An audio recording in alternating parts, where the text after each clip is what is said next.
वायवीय संहिता पूर्व खंड। प्रयाग में ऋषियों द्वारा सम्मानित सूत जी के द्वारा कथा का आरंभ। विद्या स्थानों एवं पुराणों का परिचय तथा वायु संहिता का प्रारंभ। व्यास जी कहते हैं, जो जगत की सृष्टि पालन और संहार के हेतु तथा प्रकृति और पुरुष के ईश्वर हैं, उन प्रथम गण पुत्रद्वय तथा उमा सहित भगवान शिव को नमस्कार है, जिनकी शक्ति की कहीं तुलना नहीं है, जिनका ऐश्वर्य सर्वत्र व्यापक है तथा स्वामित्व और विभूति जिनका स्वभाव कहा गया है। उन विश्वदृष्टा सनातन अजन्मा अविनाशी महान देव मंगलमय परमात्मा शिव की मैं शरण लेता हूँ, जो धर्म का क्षेत्र और महान तीर्थ है, जहाँ गंगा और यमुना का संगम हुआ है तथा जो ब्रह्मलोक का मार्ग है।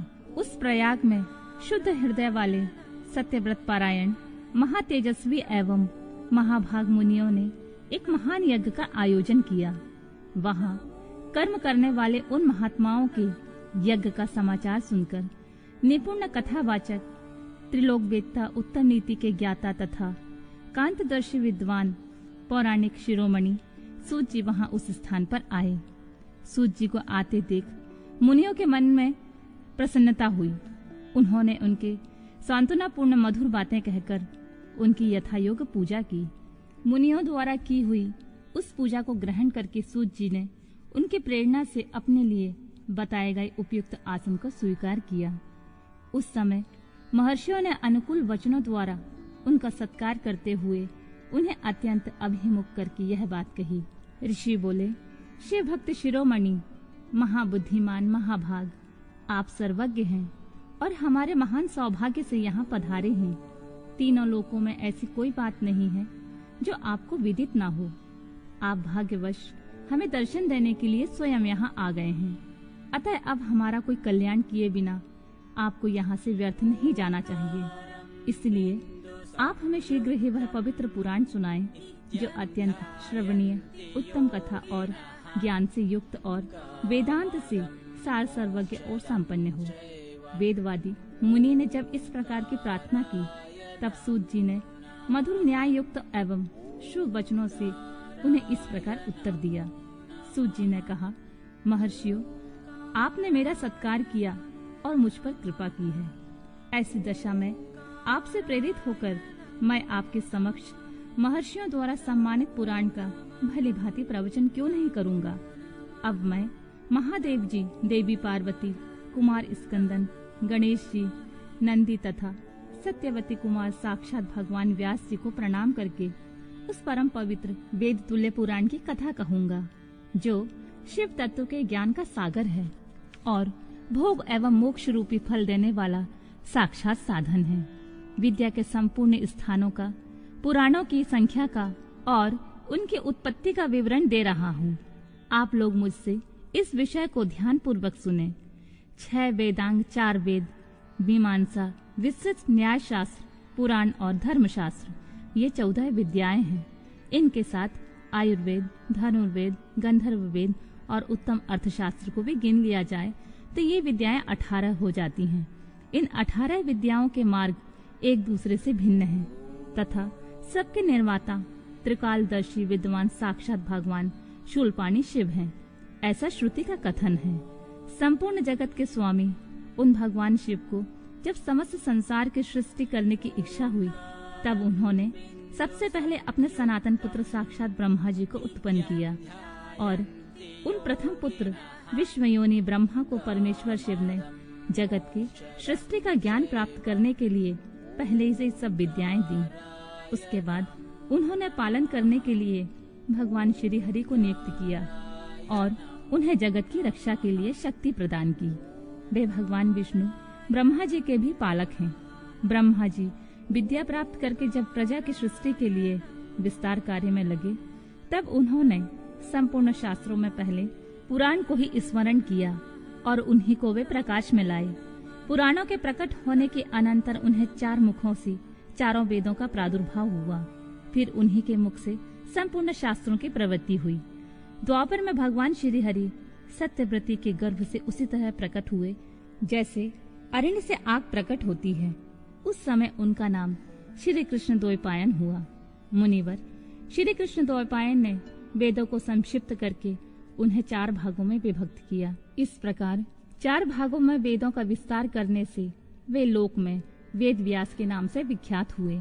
इस तरह उन्होंने पुराणों को संक्षिप्त करके 4 लाख श्लोकों से सीमित किया।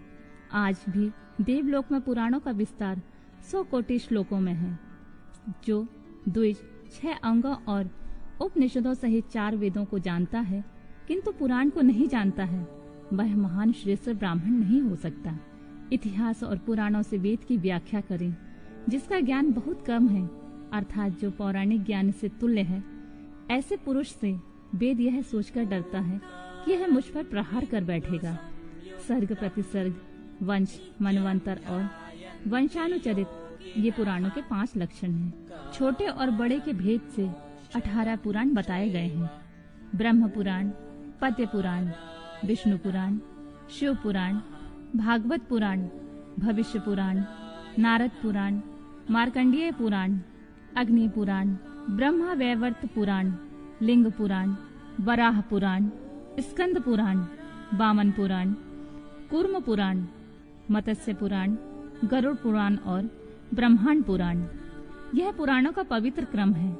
इसमें शिव पुराण चौथा है, जो भगवान शिव से संबंध रखता है और सब मनोरथों का साधक है।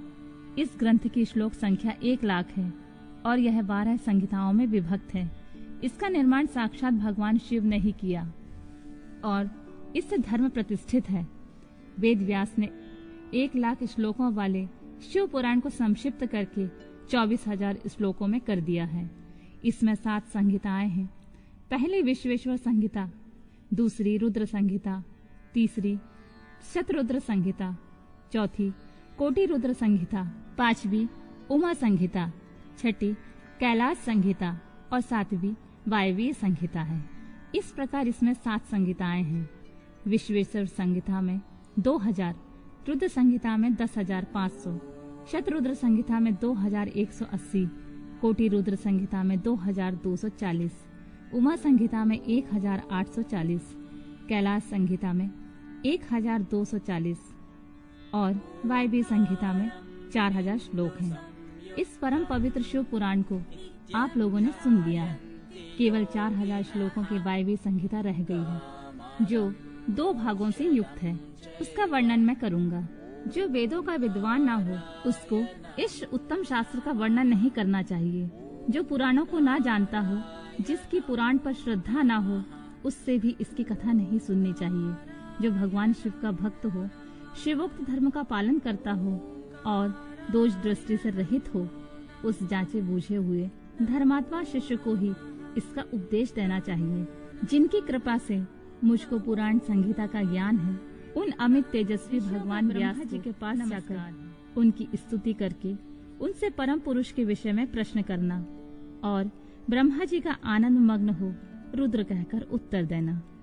सूत जी कहते हैं, महर्षियों, पहले अनेक कल्पों के बारंबार बीतने पर सुदीर्घ काल के पश्चात जब यह वर्तमान कल्प उपस्थित हुआ और सृष्टि का कार्य आरंभ हुआ, जब जीविका साधन कर्म, कृषि, गौरक्षा और वाणिज्य की प्रतिष्ठा हुई तथा प्रजा वर्ग के लोग सजग और सचेत हो गए, तब 6 कुलों में उत्पन्न हुए महर्षियों में परस्पर बहस छिड़ गई। यह परब्रह्मा है या नहीं है, इस प्रकार उनमें महान विवाद होने लगा। किंतु परम तत्व का निरूपण अत्यंत कठिन होने के कारण उस समय वहां कुछ निश्चय न हो सका। तब वे सब लोग जगत दृष्टा अविनाशी ब्रह्मा जी का दर्शन करने के लिए उस स्थान पर गए, जहां देवताओं और असुरों के मुख से अपनी स्तुति सुनते हुए भगवान ब्रह्मा विराजमान थे। देवताओं और दानों से भरे हुए सुंदर रमणीय मेरु शिखर पर, जहाँ सिद्ध और चारण परस्पर बातचीत करते हैं, यक्ष और गंधर्व सदा रहते हैं, विहंगों के समुदाय कलरव करते हैं, मणि और मूंगे जिनकी शोभा बढ़ाते हैं, तथा निकुंज कंदराएं, छोटी गुफाएं और अनेकानेक निर्झर जिन्हें सुशोभित करते हैं। एक ब्रह्मवन नाम से प्रसिद्ध वन है, उसमें नाना प्रकार के वन्य पशु भरे हुए हैं। उसकी लंबाई 100 योजन और चौड़ाई 10 योजन के बराबर है। उसके भीतर एक रमणीय सरोवर है, जो सुस्वादु निर्मल जल से भरा रहता है। वहाँ के रमणीय पुष्पित वृक्षों पर मत वाले भौरे छाए रहते हैं। उस वन में एक मनोहर एवं विशाल नगर है जो प्रातः काल के सूर्य की भांति प्रकाशित होता रहता है। वहाँ दुर्धर्ष शक्तियों से युक्त बलाभिमानी दैत्य, दानव तथा राक्षसों का निवास है। वह नगर तपाए हुए सुवर्ण का बना हुआ जान पड़ता है। उसकी 4 दीवारें और सदर फाटक बहुत ऊंचे हैं। छोटे बुर्जों, ढालू छतों, आवास स्थानों तथा सैकड़ों गलियों से उस नगर की बड़ी शोभा है। वह विचित्र बहुमूल्य वनमणियों से आकाश को चूमता हुआ प्रतीत होता है तथा कई करोड़ विशाल भवनों से अलंकृत है। उस नगर में प्रजापति ब्रह्मा अपने सभासदों के साथ निवास करते हैं। वहां जाकर उन मुनियों ने साक्षात लोक पितामह ब्रह्मा जी को देखा। देवर्षियों के समुदाय उनकी सेवा में बैठे थे। उनकी अंग कांति शुद्ध स्वर्ण के समान थी। वे सब आभूषणों से विभूषित थे। उनका मुख प्रसन्न था, उससे सौम्य भाव प्रकट होता था। उनके नेत्र कमल दल के समान विशाल थे। दिव्य कांति से संपन्न, दिव्य गंध एवं अनुलेपन से चर्चित, दिव्य श्वेत वस्त्रों से सुशोभित तथा दिव्य मालाओं से विभूषित ब्रह्मा जी के चरणार बिंदों की वंदना सुरेंद्र, असुरेंद्र तथा योगेंद्र भी करते हैं। जैसे प्रभा दिवाकर की सेवा करती है, उसी प्रकार समस्त शुभ लक्षणों से युक्त साक्षात सरस्वती देवी हाथ में चमर लेकर उनकी सेवा कर रही थी। इससे उनकी बड़ी शोभा हो रही थी। ब्रह्मा जी का दर्शन करके उन सभी महर्षियों के मुख और नेत्र खिल उठे। उन्होंने मस्तक पर अंजलि बांधकर उन सुरश्रेष्ठ की स्तुति की। ऋषि बोले, संसार के सृष्टि, पालन और संहार के हेतु 3 रूप धारण करने वाले आप पुराण पुरुष परमात्मा पर ब्रह्मा को नमस्कार है। प्रकृति जिनका शरीर है, जो प्रकृति में क्षोभ उत्पन्न करने वाले हैं और प्रकृति रूप में 23 विकारों से युक्त होने पर भी जो वास्तव में निर्विकार हैं, उन ब्रह्मदेव को नमस्कार है। ब्रह्मांड जिनकी देह है, तो भी जो ब्रह्मांड के उदर में निवास करते हैं तथा वहां रहकर जिनके कार्य और कारण सम्यक रूप से सिद्ध होते हैं, उन ब्रह्मा जी को नमस्कार है। जो सर्वलोक स्वरूप तथा समस्त लोकों के सृष्टा हैं, जो संपूर्ण जीवों का शरीर से संयोग और वियोग कराने में हेतु हैं, उन ब्रह्मा जी को नमस्कार है। नाथ, पितामह, आपसे ही संपूर्ण जगत के सृष्टि, पालन और संहार होते हैं। तथापि माया से आवृत होने के कारण हम आपको नहीं जानते हैं। सूत जी कहते हैं, उन महाभाग महर्षियों की इस प्रकार स्तुति करने पर ब्रह्मा जी उन मुनियों को आनंद प्रदान करते हुए गंभीर वाणी में इस प्रकार बोले। ब्रह्मा जी ने कहा, महान तत्व गुण से संपन्न महाभाग महातेजस्वी महर्षियों, तुम सब लोग एक साथ यहाँ किस लिए आए हो?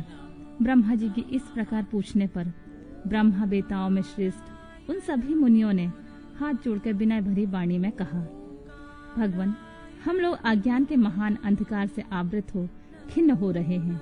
परस्पर विवाद करते हुए हमें परम तत्व का साक्षात्कार नहीं हो रहा है। आप संपूर्ण जगत का धारण पोषण करने वाले तथा समस्त कारणों के भी कारण हैं।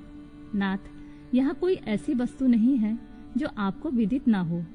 कौन ऐसा पुरुष है जो संपूर्ण जीवों से पुरातन, अंतर्यामी, उत्कृष्ट, विशुद्ध, परिपूर्ण एवं सनातन परमेश्वर है? कौन अपने अद्भुत क्रियाकलाप द्वारा सबसे प्रथम संसार की सृष्टि करता है? महाप्राज्ञ, हमारे इस संदेह का निवारण करने के लिए आप हमें परमार्थ तत्व का उपदेश दें। मुनियों की इस प्रकार पूछने पर ब्रह्मा जी के नेत्र आश्चर्य से खिल उठे। वे देवताओं, दानवों और मुनियों के निकट खड़े हो गए और चिरकाल तक ध्यान मग्न हो रुद्र ऐसा कहकर आनंद विभोर हो गए। उनका सारा शरीर पुलकित हो उठा। ब्रह्मा जी के द्वारा हाथ जोड़ परम तत्व के रूप में भगवान शिव की ही महत्ता का प्रतिपादन, उनकी कृपा को ही सब साधनों का फल बताना तथा उनकी आज्ञा से सब मुनियों का नैमिषारण्य में आना। ब्रह्मा जी ने कहा, मुनियों, जिन्हें न पाकर मन सहित वाणी लौट आती है, जिनके आनंदमय स्वरूप का अनुभव करने वाला पुरुष कभी किसी से नहीं डरता, जिसमें संपूर्ण भूतों एवं इंद्रियों के साथ ब्रह्मा, विष्णु, रुद्र और इंद्र पूर्वक यह समस्त जगत पहले प्रकट होता है, जो कारणों से भी सृष्टा और विचारक परम कारण है, जिनके सिवा और किसी से भी कभी भी जगत की उत्पत्ति नहीं होती। संपूर्ण ऐश्वर्यों से संपन्न होने के कारण जो स्वयं ही सर्वेश्वर नाम धारण करते हैं, सब मुमुक्षु जिन शंभु का अपने हृदय आकाश के भीतर ध्यान करते हैं, जिन्होंने सबसे पहले मुझे ही अपने पुत्र के रूप में उत्पन्न किया और मुझे ही संपूर्ण वेदों का ज्ञान दिया, जिनकी कृपा प्रसाद से मैंने यह प्रजापति का पद प्राप्त किया, जो ईश्वर अकेले ही वृक्ष की भांति निश्चल भाव से प्रकाशमान आकाश में विराजमान है, जिन परम पुरुष परमात्मा से यह संपूर्ण जगत परिपूर्ण है, जो अकेले ही बहुत से निष्क्रिय जीवों के शासक एवं उन्हें सक्रियता प्रदान करने वाले हैं, जो महेश्वर एक बीज को अनेक रूपों में परिणत कर देते हैं और जो सबका शासन करने वाले ईश्वर उन जीवों सहित इन समस्त लोकों को वश में रखते हैं। सब रूपों में जो एकमात्र भगवान रुद्र ही हैं, दूसरा कोई नहीं है, जो सदा ही मनुष्यों के हृदय में भली भांति प्रविष्ट होकर स्थित हैं, जो स्वयं संपूर्ण विश्व को देखते हुए भी दूसरों से कदापि लक्षित नहीं होते हैं और सदा समस्त जगत के अधिष्ठाता हैं, जो अनंत शक्तिशाली एकमात्र भगवान रुद्र काल से युक्त समस्त कारणों पर भी शासन करते हैं, जिनके लिए ना दिन है ना रात्रि है, जिनके समान भी कोई नहीं है, फिर अधिक तो हो ही कैसे सकता है, जिनका ज्ञान बल बुद्धि क्रिया रूपा पराशक्ति स्वाभाविक एवं नित्य है, जो इस क्षर विनाशशील अव्यक्त प्रकृति पर तथा अमृत स्वरूप अक्षर अविनाशी जीवात्मा पर शासन करते हैं।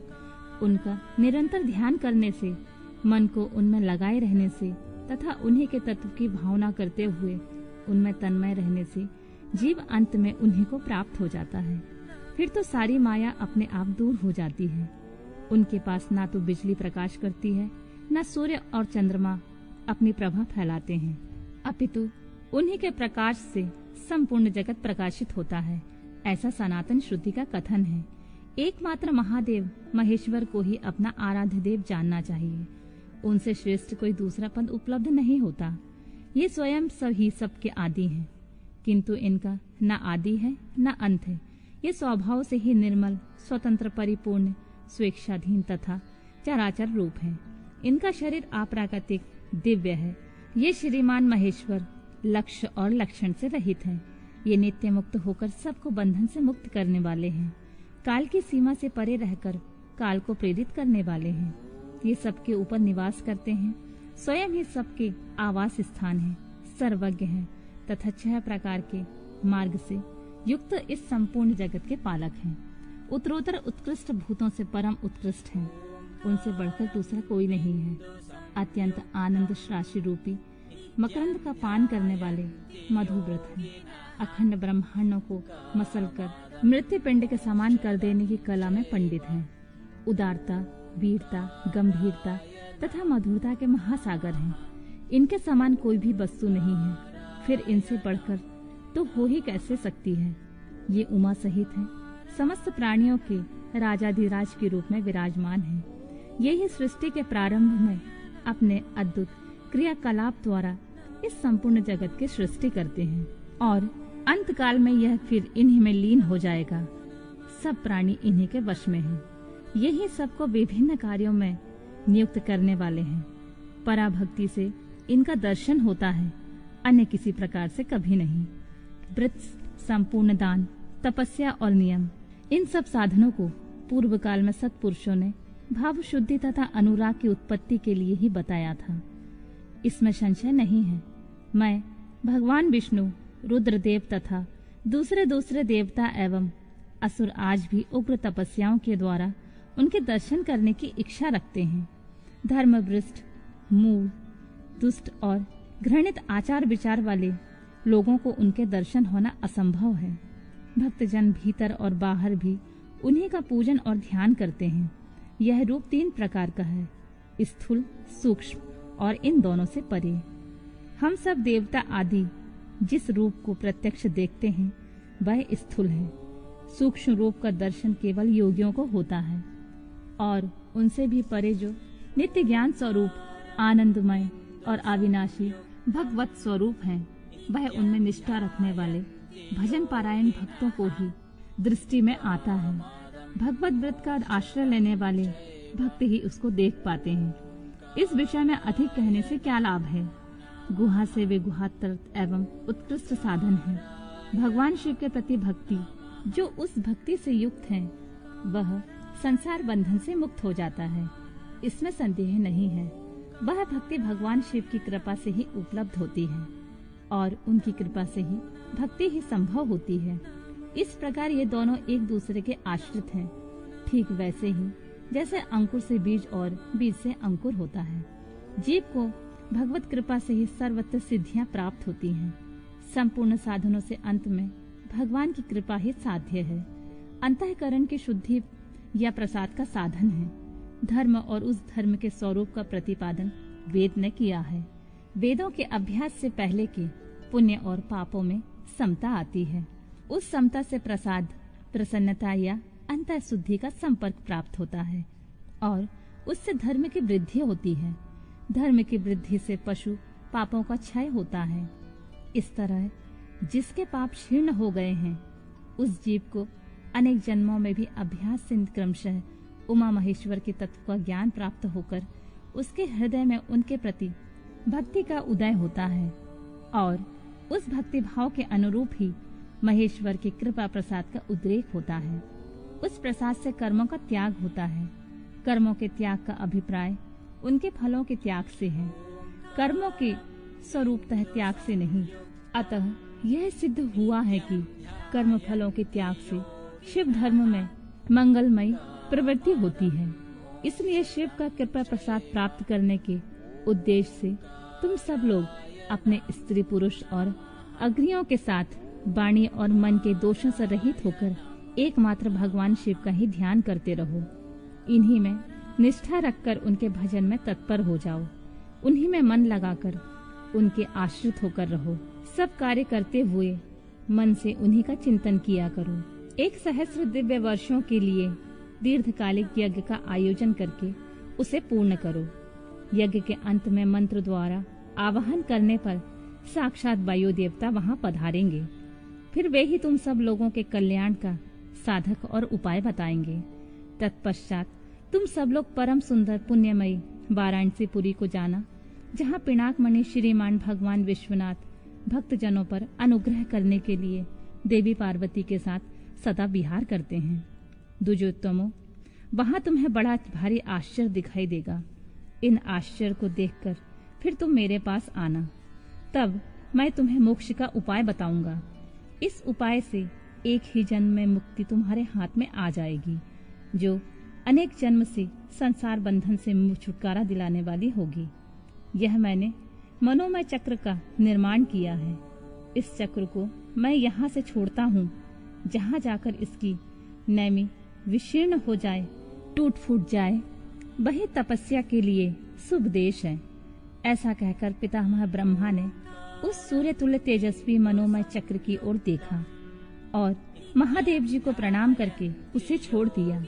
वे सब ब्राह्मण उस लोकनाथ ब्रह्मा जी को प्रणाम करके उस स्थान के लिए चल दिए जहाँ उस चक्र की नेमी जीर्ण शीर्ण होने वाली थी। ब्रह्मा जी का फेंका हुआ वह सुंदर चक्र मनोहर शिलाखंडों से युक्त और निर्मल एवं स्वादिष्ट जल से पूर्ण किसी वन में गिरा, जहाँ चक्र की नेमी के शीर्ण होने से वह मुनि पूजित वन नैमिष नाम से विख्यात हुआ। अनेक यक्ष, गंधर्व और विद्याधर यहाँ आकर रहने लगे।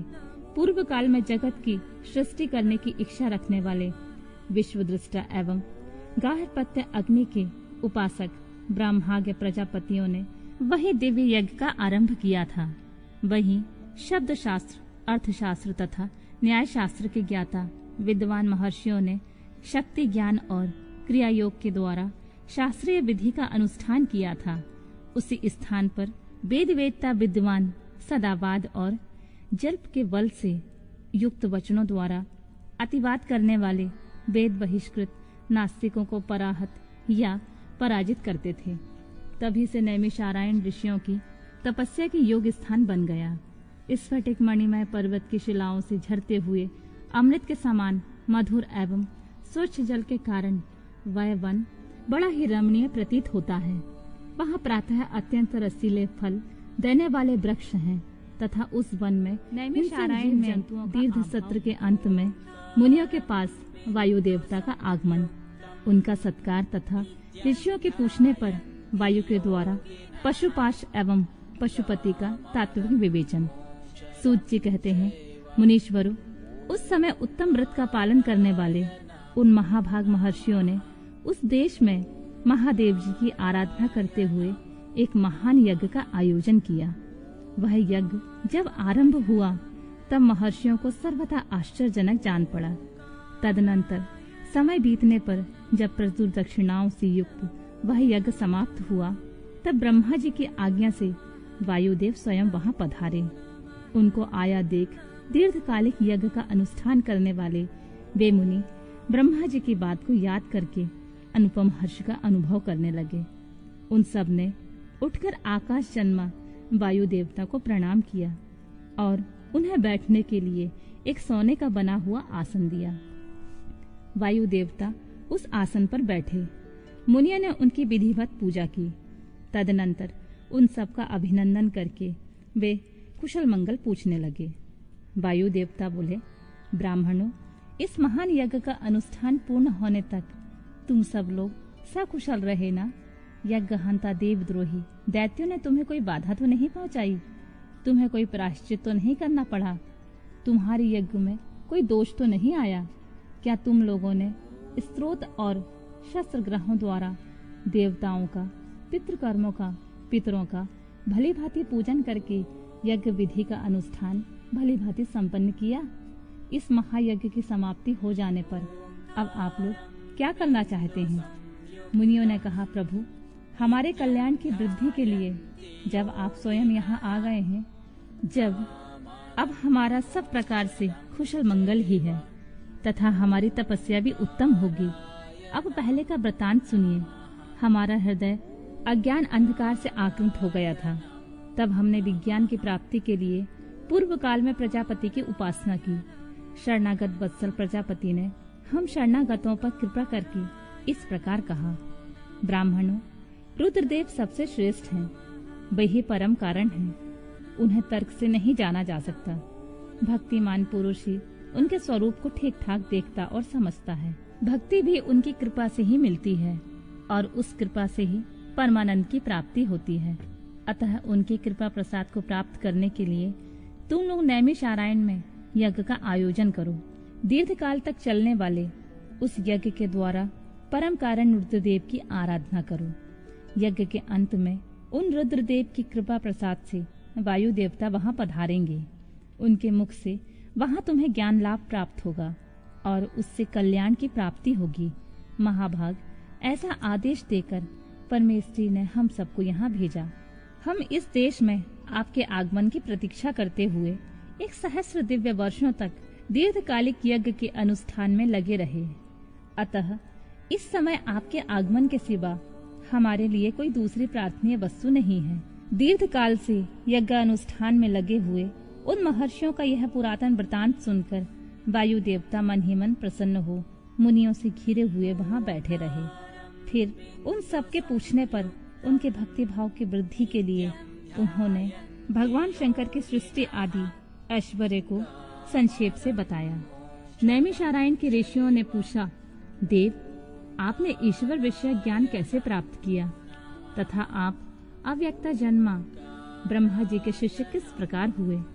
वायु देवता बोले, महर्षियों, 19वें कल्प का नाम श्वेत लोहित कल्प समझना चाहिए। उस कल्प में चतुर्मुख ब्रह्मा जी ने सृष्टि की कामना से तपस्या की। उनकी उस तीव्र तपस्या से संतुष्ट हो स्वयं उनके पिता देवादिदेव महेश्वर ने उन्हें दर्शन दिया। वे दिव्य कुमारावस्था में युक्त रूप धारण करके रूपवानों में श्रेष्ठ श्वेत नामक मुनि होकर दिव्य वाणी बोलते हुए उनके सामने उपस्थित हुए। वेदों के अधिपति तथा सबके पालक पिता महेश्वर का दर्शन करके गायत्री सहित ब्रह्मा जी ने उन्हें प्रणाम किया और उन्हीं से उत्तम ज्ञान पाया। ज्ञान पाकर विश्वकर्मा चतुर्मुख ब्रह्मा संपूर्ण चराचर भूतों की सृष्टि करने लगे। साक्षात परमेश्वर शिव से सुनकर ब्रह्मा जी ने अमृत रूप का ज्ञान प्राप्त किया था। इसीलिए मैंने तपस्या के बल से उन्हीं के मुख से उस ज्ञान को उपलब्ध किया। मुनियों ने पूछा, आपने वह कौन सा ज्ञान प्राप्त किया जो सत्य से भी परम सत्य और शुभ है तथा जिसमें उत्तम निष्ठा रखकर पुरुष परमानंद को प्राप्त करता है? वायु देवता बोले, महर्षियों, मैंने पूर्व काल में पशुपाश और पशुपति का जो ज्ञान प्राप्त किया था, सुख चाहने वाले पुरुषों को उसी में ऊंची निष्ठा रखनी चाहिए। अज्ञान से उत्पन्न होने वाला दुख ज्ञान से भी दूर होता है। वस्तु के विवेक का नाम ज्ञान है। वस्तु के 3 भेद बताए गए हैं, जड़, प्रकृति, चेतन जीव और उन दोनों का नियंता परमेश्वर। इन तीनों को क्रम से पाश, पशु और पशुपति कहते हैं। तत्वज्ञ पुरुष है प्रारंभ इन तीनों तत्वों को क्षर, अक्षर तथा उन दोनों से अतीत कहते हैं। अक्षर ही पशु कहा गया है। क्षर तत्व का नाम ही पाश है और क्षर और अक्षर दोनों से परे जो परम तत्व है उसी को पति या पशुपति कहते हैं। प्रकृति को ही क्षर कहा गया है, पुरुष को ही अक्षर कहा गया है। जो इन दोनों को प्रेरित करता है वह क्षर और अक्षर दोनों में से भिन्न तत्व परमेश्वर कहा गया है। माया का ही नाम प्रकृति है। पुरुष उस माया से आवृत है। मल और कर्म के द्वारा प्रकृति का पुरुष के साथ संबंध होता है। शिव ही उन दोनों के प्रेरक ईश्वर हैं। माया महेश्वर की शक्ति है। चित स्वरूप जीव उस माया से आवृत है। चेतन जीव को आच्छादित करने वाला अज्ञानमय पाशी मल कहलाता है। उससे शुद्ध हो जाने पर जीव स्वतः शिव हो जाता है। वह विशुद्धि शिवत्व है। मुनियों ने पूछा, सर्वव्यापी चैतन्य को माया किस हेतु से आवृत करती है? किस लिए पुरुष को आवरण प्राप्त होता है और किस उपाय से उसका निवारण होता है? वायु देवता बोले, व्यापक तत्व को भी आंशिक आवरण प्राप्त होता है, क्योंकि कला आदि भी व्यापक है। भोग के लिए किया गया कर्म ही उस आवरण में कारण है। मल का नाश होने से वह आवरण दूर हो जाता है। कला, विद्या, राग, काल और नियति, इन्हीं को कला कहते हैं। कर्म फल का जो उपभोग करता है उसी का नाम पुरुष है। कर्म 2 प्रकार के हैं, पुण्य कर्म और पाप कर्म। पुण्य कर्म का फल सुख और पाप कर्म का फल दुख है। कर्म अनादि है और फल का उपभोग कर लेने पर उसका अंत हो जाता है। यद्यपि जड़ कर्म का चेतन आत्मा से कुछ संबंध नहीं है, तथापि अज्ञानवश जीव ने उसे अपने आप में मान रखा है। भोग कर्म का विनाश करने वाला है। प्रकृति को भोग्य कहते हैं और भोग का साधन है शरीर। बाहरी इंद्रियां और अंतःकरण उसके द्वार हैं। अतिशय भक्ति भाव से उपलब्ध हुए महेश्वर की कृपा प्रसाद से मल का नाश होता है और मल का नाश हो जाने पर पुरुष निर्मल शिव के समान हो जाता है। विद्या पुरुष की ज्ञान शक्ति की और कला उसकी क्रिया शक्ति को अभिव्यक्त करने वाली होती है। राग भोग्य वस्तु के लिए क्रिया में प्रवृत्त करने वाला होता है। काल उसमें अवेक्षक होता है। उसकी नियति उसे नियंत्रण में रखने वाली होती है। अव्यक्त रूप जो कारण है वह त्रिगुणमय है। उसी से जड़ जगत की उत्पत्ति होती है और उसी में उसका लय होता है। तत्व चिंतक पुरुष उस अव्यक्त को ही प्रधान और प्रकृति कहते हैं। सत्व, रज और तम ये तीनों गुण प्रकृति से प्रकट होते हैं। तिल में तेल की भांति वे प्रकृति में सूक्ष्म रूप से विद्यमान रहते हैं। सुख और उसके हेतु को संक्षेप में सात्विक कहा गया है। दुख और उसके हेतु राजसकार हैं तथा जड़ता और मोह वे तमोगुण के कार्य हैं। सात्विकी वृत्ति ऊर्ध्व को ले जाने वाली है, तामसी वृत्ति अधोगति में डालने वाली है तथा राजसी वृत्ति मध्यम स्थिति में रखने वाली है। 5 तन्मात्राएं, 5 भूत, 5 ज्ञानेंद्रियां, 5 कर्मेंद्रियां तथा प्रधान, चित्त, बुद्धि, अहंकार और मन ये 4 अंतःकरण सब मिलकर 24 तत्व होते हैं। इस प्रकार संक्षेप से ही विकार सहित अव्यक्त प्रकृति का वर्णन किया गया है। कारणावस्था में रहने पर इसे अव्यक्त कहते हैं और शरीर आदि के रूप में जब यह कार्यावस्था को प्राप्त होता है तब उसकी व्यक्त संज्ञा होती है। ठीक उसी तरह जैसे कारणावस्था में स्थित होने पर जिसे हम मिट्टी कहते हैं, वही कार्यावस्था में घट आदि नाम धारण कर लेती है। जैसे घट आदि का कार्य मृत्यु के आदि कारण से भी अधिक भिन्न नहीं है, उसी प्रकार शरीर आदि व्यक्त पदार्थ अव्यक्त से अधिक भिन्न नहीं है। इसीलिए एकमात्र अव्यक्त ही कारण उनका आधारभूत शरीर तथा भोग्य वस्तु है, दूसरा कोई नहीं। मुनियों ने पूछा, प्रभु, बुद्धि, इंद्रिय और शरीर से व्यतिरिक्त किसी आत्मा नामक वस्तु की वास्तविक स्थिति कहाँ है? वायु देवता बोले, महर्षियों, सर्वव्यापी चेतन का बुद्धि, इंद्रिय और शरीर से पार्थक्य अवश्य है। आत्मा नामक कोई पदार्थ निश्चय ही विद्यमान है, परंतु उसकी सत्ता में किसी हेतु की उपलब्धि बहुत ही कठिन है। सत्पुरुष बुद्धि, इंद्रिय और शरीर को आत्मा नहीं मानते, क्योंकि स्मृति बुद्धि का ज्ञान अनियत है तथा उसे संपूर्ण शरीर का एक साथ अनुभव नहीं होता। इसीलिए वेदों और वेदांत में आत्मा को पूर्वानुभूत विषयों का स्मरण करता संपूर्ण ज्ञेय पदार्थों में व्यापक तथा अंतर्यामी कहा जाता है। न यह स्त्री है, न पुरुष है, न नपुंसक ही है, न ऊपर है, न अगल बगल में है, न नीचे है और न किसी स्थान विशेष में है। यह संपूर्ण चल शरीर में अविचल, निराकार एवं अविनाशी रूप में स्थित है। ज्ञानी पुरुष निरंतर विचार करने से उस आत्म तत्व का साक्षात्कार कर पाते हैं। पुरुष का यह जो शरीर कहा गया है, इससे बढ़कर अशुद्ध, पराधीन, दुखमय और अस्थिर दूसरी कोई वस्तु नहीं है। शरीर ही सब विपत्तियों का मूल कारण है। उससे युक्त हुआ पुरुष अपने कर्म के अनुसार सुखी, दुखी या और मूढ़ होता है। जैसे पानी से सींचा हुआ खेत अंकुर उत्पन्न करता है, उसी प्रकार अज्ञान से अप्रभावित हुआ कर्म नूतन शरीर को जन्म देता है। ये शरीर अत्यंत दुखों के आलय माने जाते हैं। इनकी मृत्यु अनिवार्य होती है। भूतकाल में कितने ही शरीर नष्ट हो गए और भविष्य काल में सहस्रों शरीर आने वाले हैं। वे सब के सब आकर जब जीर्ण शीर्ण हो जाते हैं, तब पुरुष उन्हें छोड़ देता है। कोई भी जीवात्मा किसी भी शरीर में अनंत काल तक रहने का अवसर नहीं पाता। यहाँ स्त्रियों, पुत्रों और बंधु बांधवों से जो मिलन होता है, वह पथिक को मार्ग में मिले हुए दूसरे पथिकों के समागम के ही समान है। जैसे महासागर में एक काष्ठ कहीं से और दूसरा काष्ठ कहीं से बहता आता है, वे दोनों काष्ठ कहीं थोड़ी दूरी देर के लिए मिल जाते हैं और मिलकर फिर बिछुड़ जाते हैं। उस प्रकार प्राणियों का यह समागम भी संयोग वियोग से युक्त है। ब्रह्मा जी से लेकर स्थावर प्राणियों तक सभी जीव पशु कहे गए हैं। उन सभी पशुओं के लिए यह दर्शन शास्त्र कहा गया है।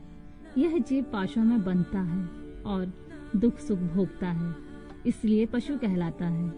यह ईश्वर की लीला का साधन भूत है, ऐसा ज्ञानी का प्रतिपादन।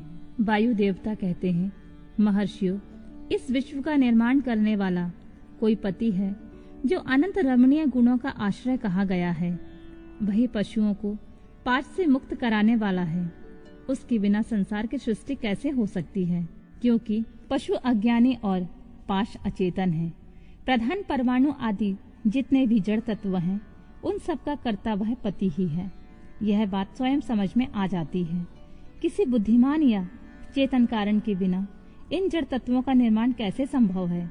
पशु, पाश और पति का जो वास्तव में पृथक पृथक स्वरूप है, उसे जानकर ही ब्रह्मवेता पुरुष योनि से मुक्त होता है।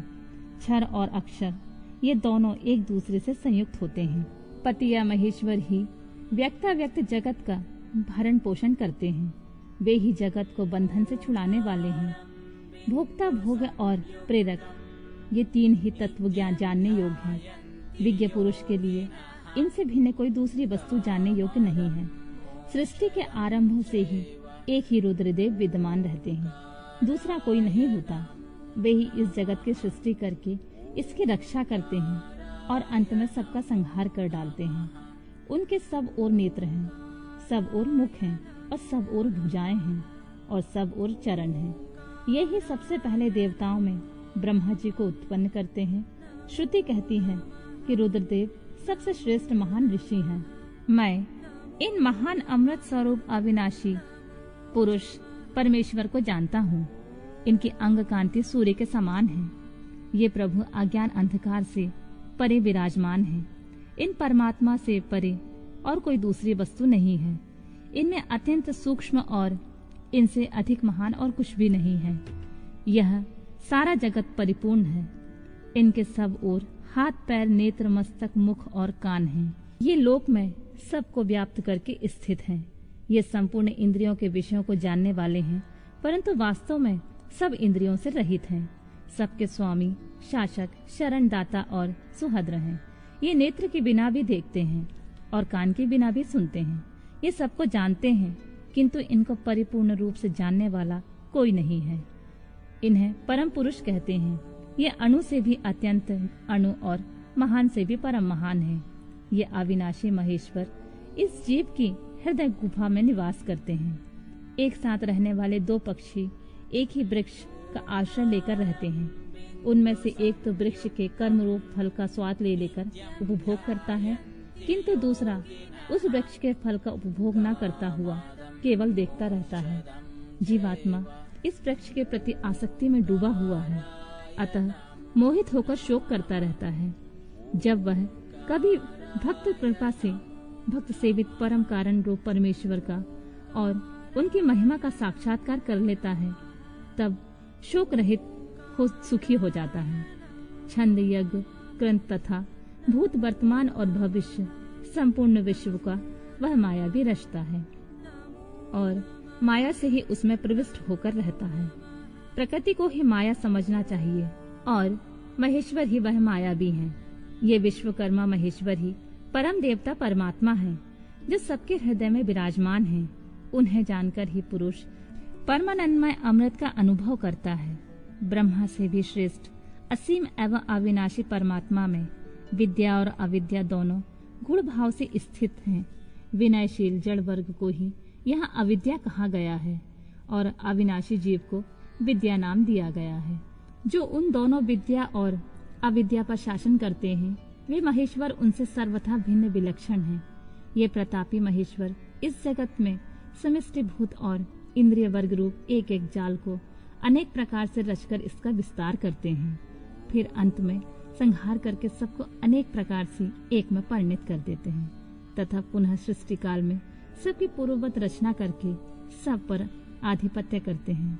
जैसे सूर्य अकेला ही ऊपर नीचे तथा अगल बगल की दिशाओं को प्रकाशित करता हुआ स्वयं भी दीदीप्यमान होता है, उसी प्रकार ये भजनीय परमेश्वर अकेले ही समस्त कारण रूप पृथ्वी आदि तत्वों का नियमन करते हैं। श्रद्धा और भक्ति के भाव से प्राप्त होने योग्य आश्रय रहित कहे जाने वाले जगत की उत्पत्ति और संहार करने वाले कल्याण स्वरूप एवं 16 कलाओं की रचना कर उन महादेव को जो जानते हैं, वे शरीर के बंधन को सदा के लिए त्याग देते हैं, अर्थात जन्म मृत्यु के चक्कर से छूट जाते हैं। वे ही परमेश्वर तीनों कालों से परे निष्कल सर्वज्ञ त्रिगुणाधीश्वर एवं साक्षात परात्पर ब्रह्मा है। संपूर्ण विश्व उन्हीं का रूप है। वे सबकी उत्पत्ति के कारण होकर भी स्वयं अजन्मा है, स्तुति के योग्य हैं, प्रजाओं के पालक, देवताओं के भी देवता और संपूर्ण जगत के लिए पूजनीय हैं। अपने हृदय में विराजमान उन परमेश्वर की हम उपासना करते हैं, जो काल आदि से परे, जिनमें यह समस्त प्रपंच प्रकट होता है, जो धर्म के पालक, पाप के नाशक, भोगों के स्वामी तथा संपूर्ण विश्व के धाम हैं, जो ईश्वरों के भी परम महेश्वर, देवताओं के भी परम देवता तथा पतियों के भी परम पति, उन भुवनेश्वर के भी ईश्वर महादेव को हम सब परे जानते हैं। उनके शरीर रूप कार्य और इंद्रियां तथा मन रूपी कारण नहीं है। उनके समान और उनसे अधिक इस जगत में कोई नहीं दिखाई देता। ज्ञान, बल और क्रिया रूप उनकी स्वाभाविक पराशक्ति वेदों में नाना प्रकार की सुनी गई हैं। उन्हीं शक्तियों से इस संपूर्ण विश्व की रचना हुई है। उनका ना कोई स्वामी है, ना कोई निश्चित चिन्ह है, ना उस पर किसी का शासन है। वह समस्त कारणों का भी कारण होता हुआ उनका अधीश्वर भी है। उनका न कोई जन्मदाता है, न जन्म है, न जन्म के माया मलादि हेतु ही है। वह एक ही संपूर्ण विश्व में समस्त भूतों में गुहा रूप से व्याप्त है। वह सभी भूतों की अंतरात्मा और धर्माध्यक्ष कहलाता है। वह सभी भूतों के अंदर बसा हुआ सबका दृष्टा, साक्षी, चेतन और निर्गुण है। वह एक है, वशी है, अनेकों विवश आत्मा निष्क्रिय पुरुषों को वश में रखने वाला है। वह नित्यों का नित्य, चेतनों का चेतन, वह एक है, कामना रहित है और बहुतों की कामना पूर्ण करने वाला ईश्वर है। सांख्य और योग अर्थात ज्ञान योग और निष्काम कर्म योग से प्राप्त करने योग सबके कारण रूप उन जगदीश्वर परमेश्वर को जानकर जीव संपूर्ण पाशों से मुक्त हो जाता है। वे संपूर्ण विश्व के दृष्टा, सर्वज्ञ, स्वयं ही अपने प्राकट्य के हेतु ज्ञान स्वरूप, काल के भी दृष्टा, संपूर्ण दिव्य गुणों से संपन्न, प्रकृति और जीवात्मा के स्वामी, समस्त गुणों के शासक तथा संसार बंधन से छुड़ाने वाले हैं। जिन परम देव ने सबसे पहले ब्रह्मा जी को उत्पन्न किया और स्वयं उन्हें वेदों का ज्ञान दिया, अपने स्वरूप विषयक बुद्धि को प्रसन्न करने वाले उन महेश्वर शिव को जानकर मैं इस संसार बंधन से छूटने के लिए उनकी शरण में जाता हूँ। यह वेदांत शास्त्र का परम गोपनीय ज्ञान है। पूर्व कल्प में मुझे इसका उपदेश किया गया था। मैंने बड़े सौभाग्य से ब्रह्मा जी के मुख से इस ज्ञान को पाया था। जो शम दम से रहित हो उसे इस परम उत्तम ज्ञान का उपदेश नहीं देना चाहिए। जो अपना पुत्र सदाचारी तथा शिष्य न हो उसे भी नहीं देना चाहिए।